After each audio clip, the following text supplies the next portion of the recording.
me, but I will hold my ground.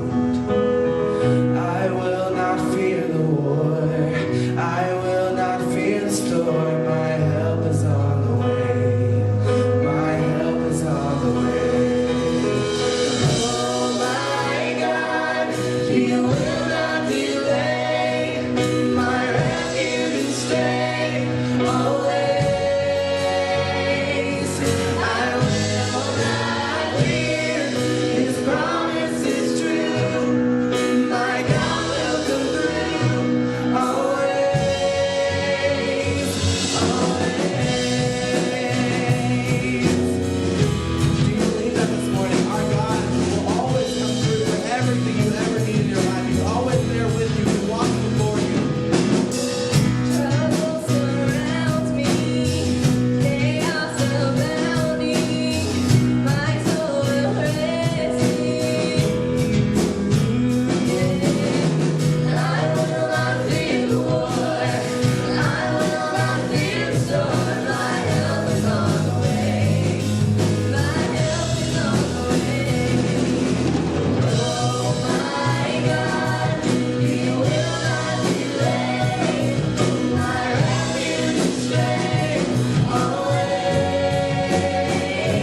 are so good this morning.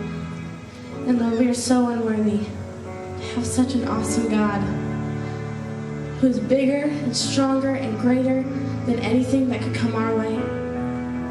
God, I don't know what's on the hearts of these kids today, of these adults, but God, I know whatever it is, you're greater. You're greater than the struggle. You're greater than the pain. And Lord, as we continue on through this week, God, I just pray that you open hearts, you break down chains, and you do something incredible in each and every life in this room.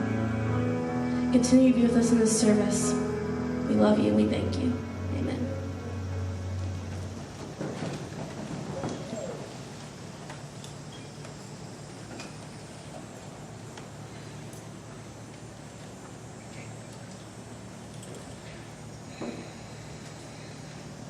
Good morning. Somebody lost them. There's a lot of change. Good night. There's a lot of money up here. Somebody could hit the snack shack. How many of you guys went to bed as soon as you got back to your dorms and just slept and got 8 hours of sleep? Anyone get 8 hours of sleep? That's 7, 6, 5, 4. Anyone get 4? 4 left. 4. There's some 4s. 3s. What is wrong with you people? 2. Anyone just get 2 hours? Is anybody not slept since my wife's like, yeah, because I had a baby. Yeah. Anyway, did anyone just not sleep at all? Is anyone that just is still awake from yesterday? You. Okay. If he starts falling asleep, you just right there. You do what you got to do. All right, we're gonna. Oh. Hey, I broke your stand. Sorry. Michaela. No, I got it. I'll fix it. Don't look at me like that. Sorry. This never happens. All right, we're going to talk about right, the good life. We're going to talk about abundant life. We're going to talk about what it means to live a life that is fully devoted to God, wholly following Him, right? The first thing we've got to talk about is the things that stop us, the things that hinder us, the things that are in our way, the obstacles that we have to living that sort of life. And so we talked about last night the 3 things, and we're going to, I think the plan is, unless God sort of just changes my mind or I lose my notes or something, we're going to move sort of through that 3 things we talked about. We're going to talk about the confession, we're going to talk about the cleansing, and we're going to talk about that calling or commission that God can put in our life. So today, we're going to talk about what this confession, but if we're going to confess, we have to understand what it is we're confessing, right? And what do those things do to us in our lives? And I think if you're going to start with a story, the best place to start is the beginning. So if you have your Bibles, you can turn to the book of Genesis right in the beginning. If you don't, you're just going to have to hear me read it. We're going to go Genesis chapter 3, right? And we're talking about God has created this beautiful garden. We are living in perfection, right? We are in perfect harmony with God. We were in perfect relationship with ourselves and perfect relationship with one another. There was no sin. There was no death. There was no pain. Everything was perfect. And then to the midst of that, right, is where the story reads. It goes like this. The serpent was the shrewdest of all the wild animals the Lord God had made. And one day he asked the woman, did God really say, you must not eat from the fruit of the trees in the garden? Of course we may eat of the fruit of the trees in the garden, the woman replied. It is only the fruit from the tree in the middle of the garden that we are not allowed to eat.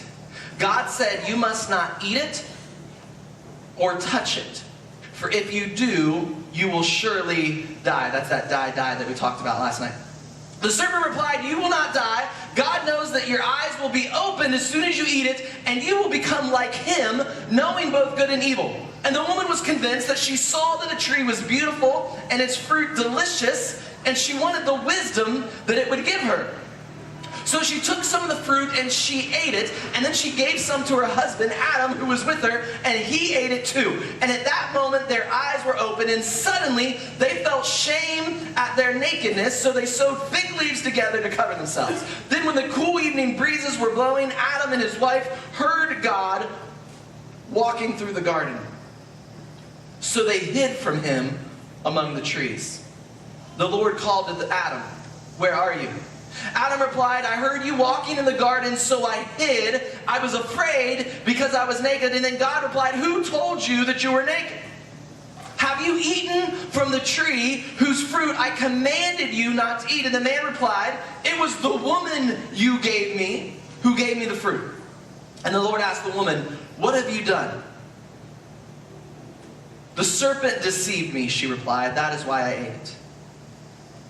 And then the Lord said to the serpent, because you have done this, you are cursed more than all of the animals.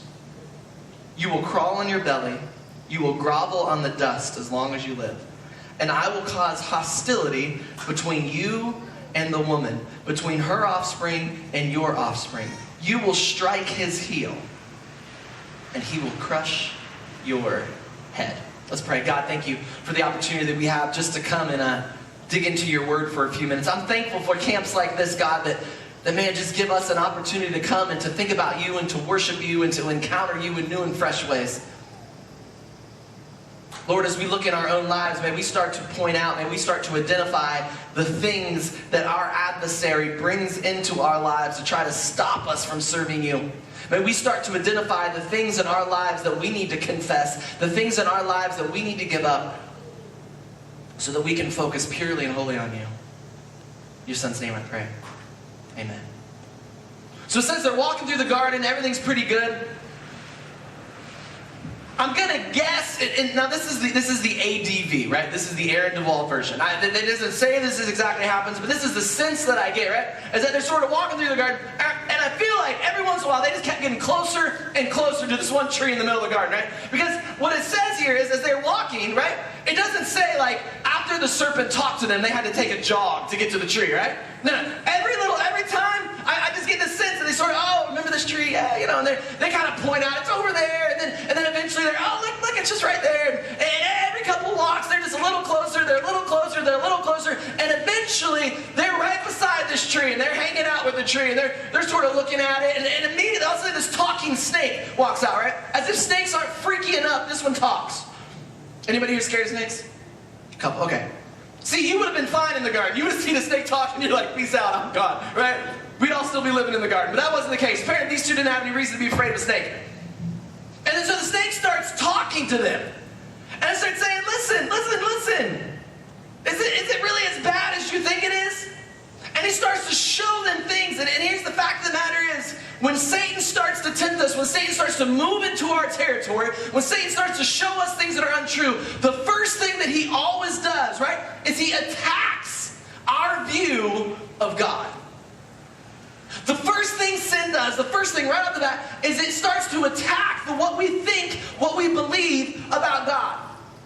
Because he knows that if he can destroy our foundation of belief in God, if he can tear apart what we believe about our Creator, about our Sustainer, about the one that knows us, about the one that did everything, right? If he can tear that down, he knows that he can get to the rest of our lives.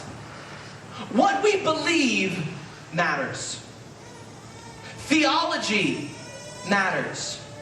What you believe about God drives the way you act. I guarantee it. How do I know? Okay, this is going to be an illustration here. Now, these are easy answers, and I'm going to give you a hint. For the first couple, it's all going to be the same. All right, this is the interactive, right? I give the question, you give the. All right, this row's got it. This row's okay. This row didn't sleep. All right, let's try it again. All right, this area. I give a question, you give an. All right. It's going to be really easy, right? Okay. Not this shirt, but my undershirt. What color is the shirt? White. What color is the screen? White. What color is the ceiling over here? White. What color are my teeth supposed to be? White. What do cows drink? Yeah, somebody caught it. How many of you guys said milk? Be honest, raise your hand. Cows do not drink milk. Cows drink water. They give milk. Somebody's like, what just happened? How did he do that? Voodoo mind tricks, baby, right here. Yeah, right?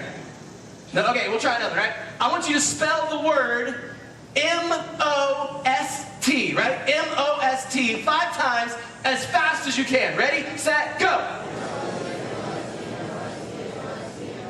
What do you put in the toaster? No, you put bread in the toaster. Toast comes out. You even knew that one, dude. You heard it. Right? Here's the fact.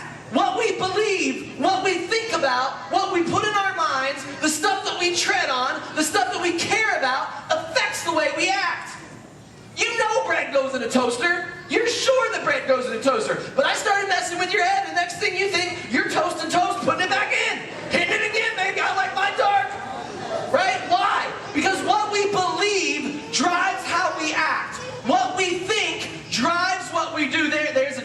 going to be okay. It's right under you. It's gone. Chipmunks need Jesus too. He was coming down the altar. Did you see that? He's like, I believe! Don't baptize it though. I don't think that would go well for any of us. What we believe drives how we act. And what we believe about God drives how we live every time. If anyone ever tells you that theology or doctrine isn't important, if you ever go to a church and they tell you, we don't preach theology here, I give you permission to walk up them and give them what I affectionately call the Duvall throat punch, all right? Right here. Boom! Doesn't matter. Whoever they are, and you can tell them it's from me. Send it with love from Pastor Aaron. Why? Because theology matters, and what we believe about God matters. And what we believe about the Bible, and what we believe about the nature of reality, and what we believe about ourselves matter. And what happens is every time Satan creeps in and he starts to destroy the very fabric of the reality of our lives, right? He starts to destroy what we believe about God.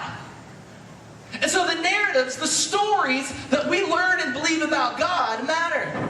If we think about God as a sort of angry man upstairs that when he gets mad throws down lightning bolts, it's going to drive the way we act. It's going to drive the way we worship him. If we think of God as this sort of grandpa that lets us do whatever we want, right? Then it's going to drive the way we act. It's going to drive the way we act around him and how we worship him. And so when Satan shows up in our lives, the first thing that he does, the first temptation that he brings to our lives, is he tries to strip away what we believe about God. Can you really trust him? Satan shows up and he says, does God really love you? Think about all the stuff that you've done. Think about all the thoughts that you've had. Think about all the things that you've seen.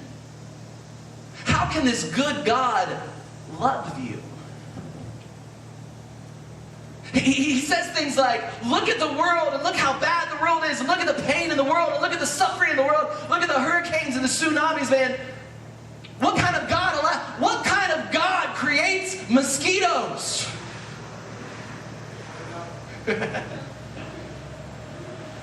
What kind of a God would allow that, right? And so Satan starts to come into our lives and he starts to strip away our very foundation. So the first thing we see that happens when sin enters our life and when temptation enters our lives is it starts to destroy our relationship with God.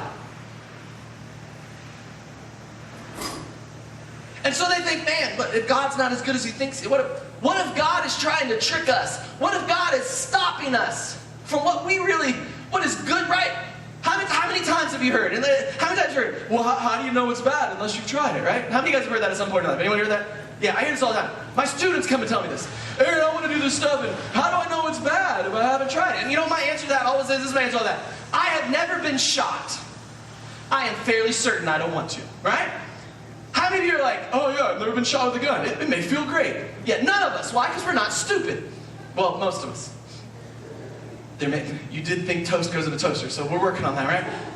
Right? I mean, so here's what happens. We start to think that we know better than God. We start to think that our rules are better than God's rules, that we know what we need, we want, and desire. And he gets them to the point that their relationship with God is so messed up, their relationship with God is so screwed up, everything is so wrong, that they say, man, we must have misunderstood what God was saying. Maybe we should eat. And so Eve takes the apple, she eats it, and then she hands it to Adam. Now listen, a lot of times we like to paint it like this. Like Eve was hanging out over here, Adam was like way over someplace else, and he's like running to her, no! You know, she eats it, and he's like, oh, well, okay. Listen, that's not what happened, all right? Adam's hanging out with Eve. He is just for a moment, I want to talk to the boys. Sin happened because Adam was a coward. Because Adam refused to stand up to his wife and Satan and say, listen, this cannot happen, and I am devastated. I am scared to death that we are raising a generation of men that are cowards. That refuse to stand up when they should. And we just sort of set back and we let culture wash over us, and whatever happens, happens, and that's okay, and we're just going to go with the flow. Had Adam been a man and stood up and took the apple and said, Eve, I don't think this is a good idea, we'd be reading a very different story. But Adam Adam had been tricked by Satan. Adam had allowed the lies of our adversary to shape his thinking about God. And they wanted to be gods themselves. They wanted to be their own rulers. And so they take the apple and they eat it. And it says immediately they recognize that something about them had changed. You see, here's what happens. As soon as our image of God starts to shift, our image of ourself changes. When we believe wrong things about God, when we believe that God is this vindictive, angry individual, or this happy grandpa that lets us do whatever, when we start to change our view of God, when the narratives and the stories about God that we believe start to change, and when they go into the negative, immediately what happens is we start to feel badly about ourselves. How can a God like that love me when I'm as bad as I am? How can a God like that forgive me when how can a God like that let this happen? And we start to feel bad for ourselves and bad about ourselves.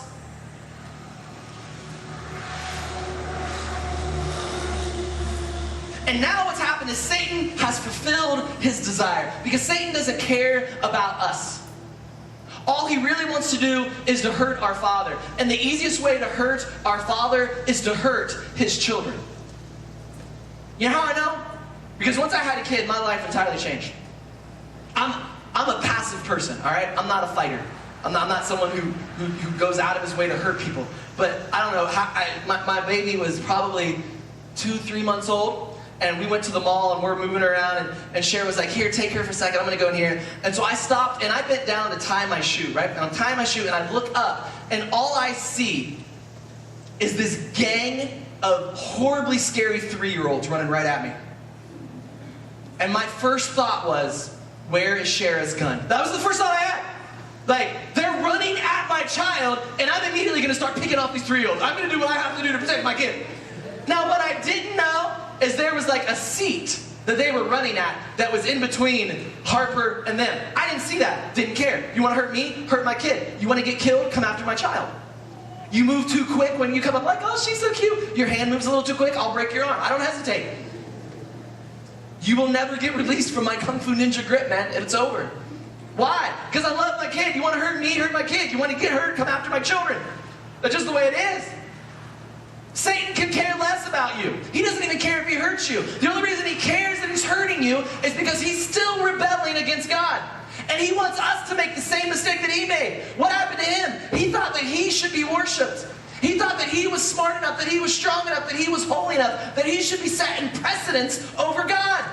So what he does, he comes down and says, hey, God doesn't love you. God doesn't care about you. He's trying to keep things from you. You're smarter than him. You're better than him. You're more holy than that. Go eat the apple. And when we do it, what happens is our entire reality changes. And we start to feel shame, and we start to feel guilt, and we start to feel fear. That stuff is not supposed to be a part of the Christian life. But because our belief in God starts to shift, because our temptation has come into our life and we've allowed sin to take root,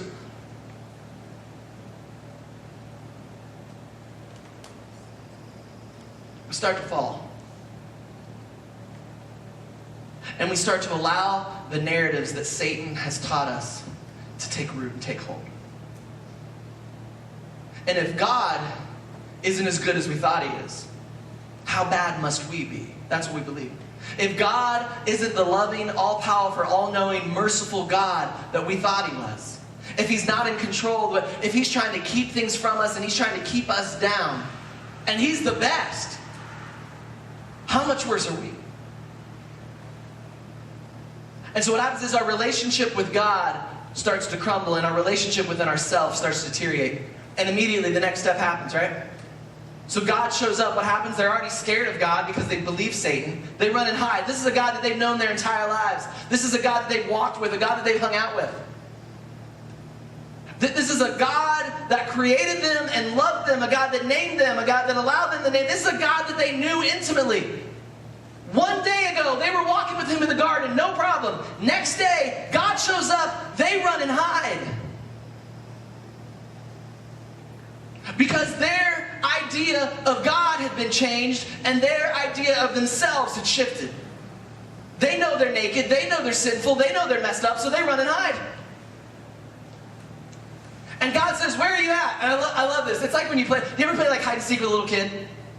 You're like, where are you? And they're like, you'll never find me. You know, you think, well, there you are. You know, right? That's what this cracks me up. God's like, where are you? And Adam's like, we're hiding over here. Don't come over here. Eve's over there. Go find her. God, as if God didn't already know, right? So he shows up. Why are you hiding? Because we're shamed. We're guilty. We're naked. Who told you that? It's my wife's fault. That's the first marital fight right there. It's actually described in the Bible. Immediately.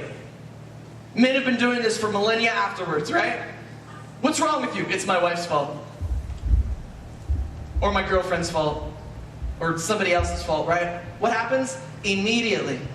Because our relationship with God has changed. Because it's deteriorated. Because what we think about ourselves has changed. We immediately start fighting with the people around me. You want to know where sin is? You want to know how to know where sin is? Look for discord. You know where temptation has set root? You want to know what's going on? Hey, that's perfect. It's a bite of an apple. Right? Macs are sinful. We didn't know. Who knew? Right? You want to know when you want to know when things have deteriorated, you want to know when things have fallen apart, you want to know where sin has taken root, look for places where people are fighting. Because that's the ultimate follow-up of sin. Once our relationship with God starts to deteriorate, once our impression of ourselves starts to fall apart, we immediately start turning and blaming everyone else for our problems. This is your fault. You're the one that caused this. You're the reason that I don't like myself. And what happens is, and I can guarantee this, in every junior high and high school in America, every time we look at someone where sin is taken root, this is what we think. How am I better than that person?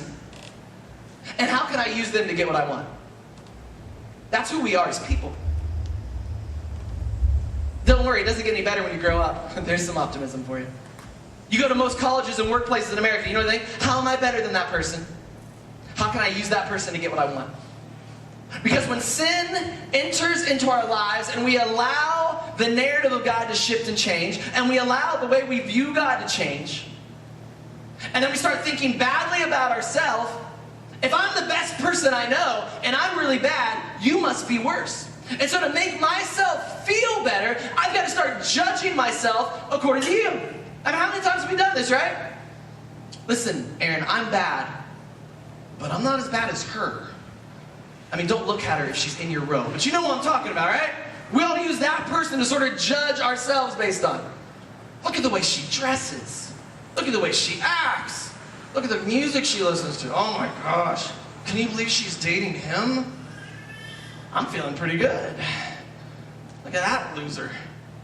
What a trollop. Do you know what a trollop is?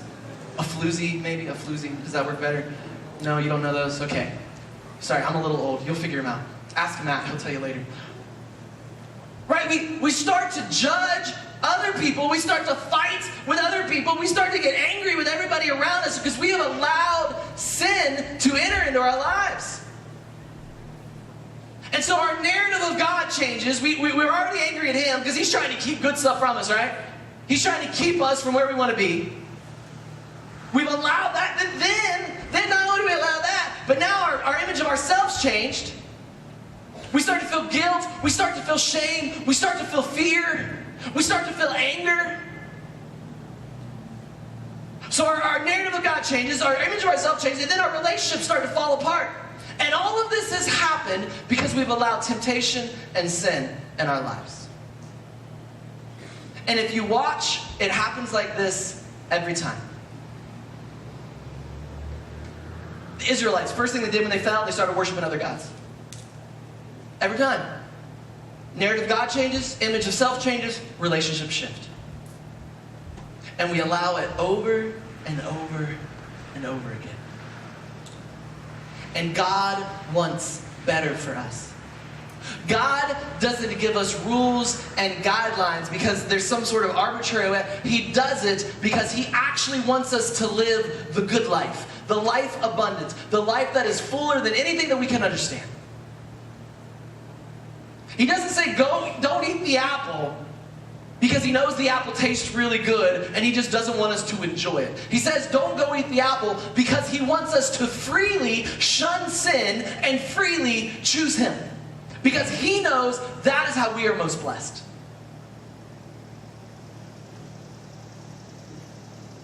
And so tonight we're going to talk a little bit about what happens when we confess.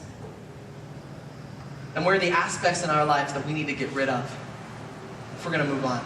I'm asking you to bow your heads. Here's what we're going to do. We're not going to respond today, but here's what we're going to do.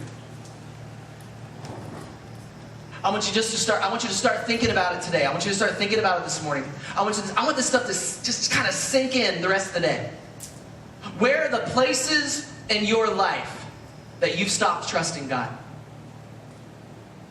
Where are the places in your life that Satan shows up and he starts to tell you, listen, God's not as good as you think he is. God is not as loving as you think he is. You can't trust him. Where are the places that Satan is attacking right now? That's the first thing. Second thing. Where are the places in your life that you're feeling shame, that you're feeling guilt, that you're feeling fear, that you're feeling anger?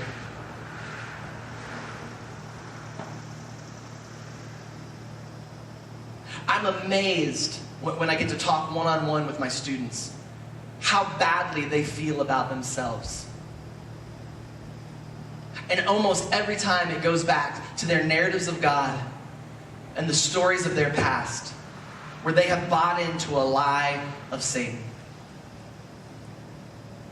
Where are those places in your life that you've allowed sin and Satan to have a foothold? Third thing. Where do you have conflict with your fellow man? Right? Jesus says, you want to know the greatest commandment? Love your neighbor as yourself. Right? Love God, love your fellow man. Where are the places in life that sin and Satan have gained a foothold and you're seeing that conflict? Maybe it's at home with your parents. Maybe it's at school with your teachers or with other students. Maybe it's here with your coach or with somebody that's on your team.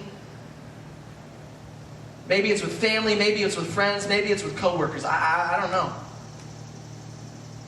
But I can guarantee this, if there's conflict with other people, consistent conflict with other people in your life, the chances are sin has entered someplace.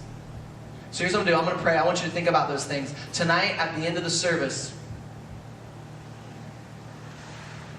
this evening, when I finish, we're going to have a response. And what I'm going to ask you to do is all those things that you thought about, right? Those places where you're believing the lies of Satan about God. Those places where you're believing the lies of Satan about yourself. And those places where you are critical and you are angry. And those places where you're fighting with other people. We're going to come down and we're going to confess those things to God. We're going to say, God, we're going to take the first step towards the good life. We're going to take the first step towards having an abundant life in you. God, I thank you so much for these individuals. Lord, right now I just pray that you would reveal yourself to them. That we would start replacing these twisted narratives, that we would start replacing these lies that we believe about you, Lord, that we would replace those with a true story of who you are, one who loves us, one who knows everything about us and desires a relationship with us anyway. We matter to you. You have picked us. Lord, help us to buy into that. Help us to realize that we are your children, that we are sons and daughters of the King. And that it doesn't matter who we are, but it matters whose we are, and we are yours. And Lord, may we look at the rest of your creation, these other individuals that are seeking out after you as brothers and sisters in Christ. May you heal our conflicts. Lord, may you show us and reveal these things to us throughout the rest of the day. Maybe all at once, maybe in little pieces. And God, when we come back tonight and we seek after you, would you help us to have the strength to confess these things to you, knowing that you're a good God, a loving God, and you want to forgive us. In your Son's precious and holy name I pray. Amen.